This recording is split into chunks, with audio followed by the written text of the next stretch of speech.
Yung mga kumare guys, for today's video ay samahan nyo nga ako magluto nitong shrimp chop suey. Ito lang ay nanda ko na ang mga ingredients, oyster sauce, sibuyas, olive oil, para healthy tayo for today's video, carrots, hipon, and bagyo beans. And of course, itong cornstarch with butter. And then of course, yung bawang imutok lang sa bit. Then itong ating repolyo, yung ating mga gulay. And then ito na nga napainit na ako ng mantika, nilagay ko na din itong oil natin, and then after na nilagay ko na itong bawang.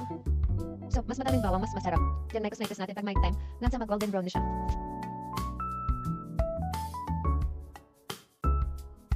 Ito, nilagay ko na rin dito itong sibuyas natin. And next lang pag may time.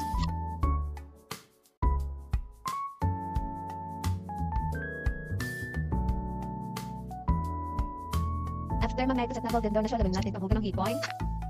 Then mekos natin ulit. Hanggang sa lumabas yung katas niya at malasahan natin yung shrimp. Ang lasa ng hipon natin sa ating gulay.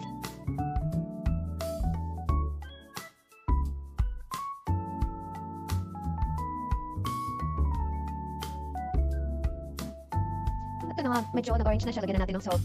Anting salt lang to taste. Yan, mekos ulit natin ng kaunti. At sinunod ko na nga dito yung ating carrots para hindi siya medyo matigas. At next, lagyan na din natin itong ating bagyo beans. Then mekos.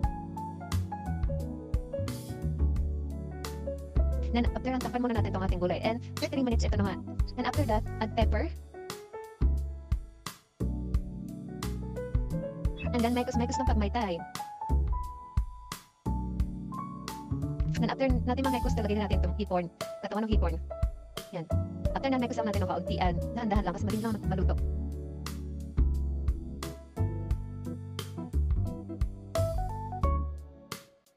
After natin mamekos, ito takpan lang muna natin.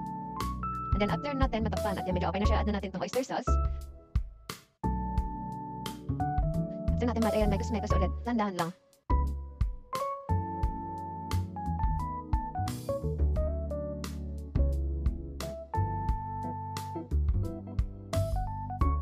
Then ito, takpan ulit natin.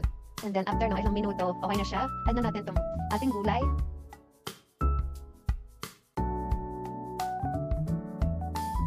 And then after na mekos lang natin ng kaunti. Dahan-dahan lang, parang hindi malamag ang ating gulay.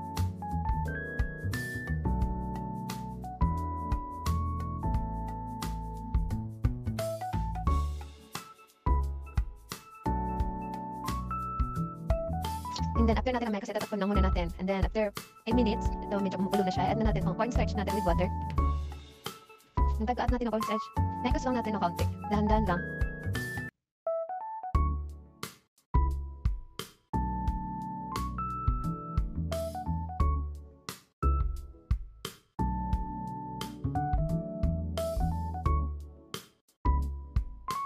Tadaan! Ito na, after ng ating next luto na ang ating shrimp chop suey.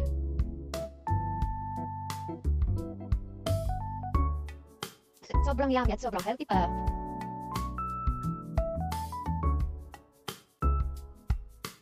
Yan na nga, pinatay ko na dito yung gasol. Nanyan luto ng ating chop suey. Kain na tayo! Thank you for watching!